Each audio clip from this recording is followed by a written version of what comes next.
In the short story Salvation, Langston Hughes talks about the concept of faith through a child's lens who loses his belief in Jesus due to the compulsion of surrounding people. Young Hughes did not get up to be saved as others did, but he remained in his seat to see the real Jesus. The voices of adults that begged a child to stand up made him obey the existing procedures and follow the peers.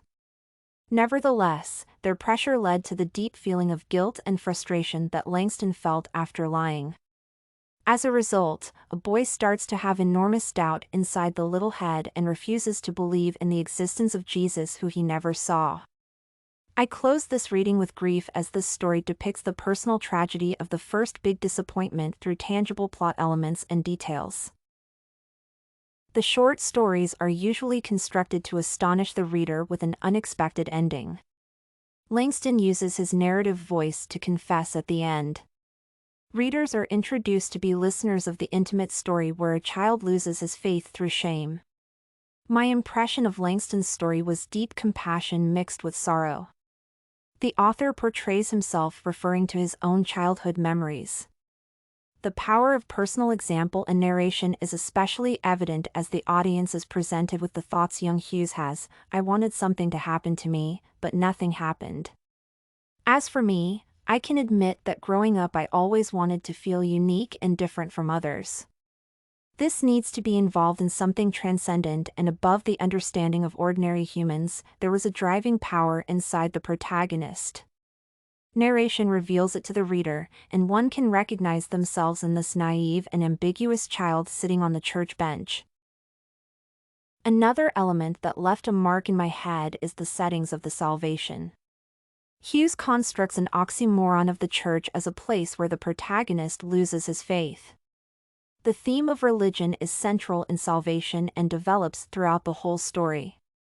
The exposition creates a devout setting and introduces a young Christian's church experience being the opposite of what he could anticipate. That night I was escorted to the front row and placed on the mourner's bench with all the other young sinners who had not yet been brought to Jesus. Through these lines, reader is able to sense the atmosphere of the ceremonial setting. Being a young sinner is already a burden that the main character hopes to overcome.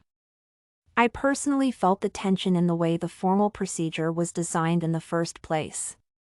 The story's mood is accompanied by the burden of the obstacles the protagonist is put into as a young boy. As the climax of the story happens, the main moral of the story reveals: adults may impose a traumatizing experience on their children by giving them false hopes. Langston was waiting for Jesus to come, thinking that it is his turn to see his mercy and be genuinely saved. A hero faces the hypocrisy of all participating in the revival. Langston was expected to stand up as a sign of social compassion, not to be saved. Readers may observe the antagonist thinking of Langston's pure Wesley, "God damn. I'm tired o' sitting here. Let's get up and be saved." So, he got up and was saved. It was not that simple for Langston to get up without actually seeing Jesus. However, as he wanted to fit in with others, the young boy continued to ask for salvation. The voices of adults sound louder than Langston's begs and prayers.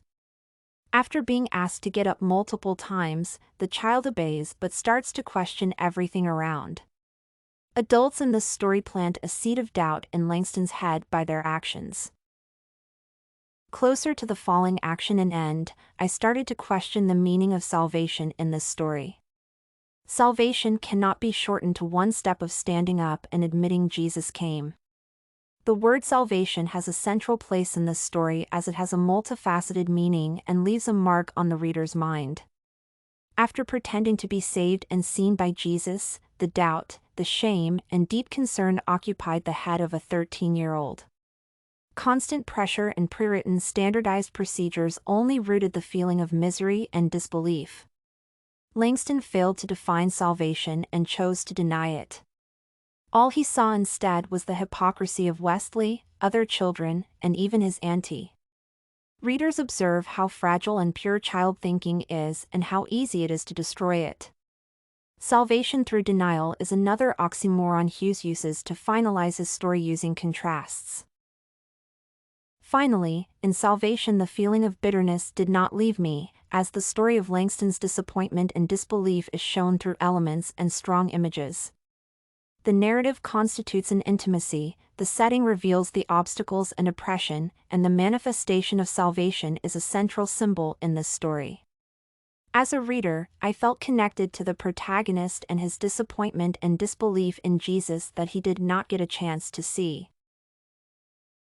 StudyCorgi.com has everything you need for successful studies. Writing tools, informative articles, and essay samples. Come check it out!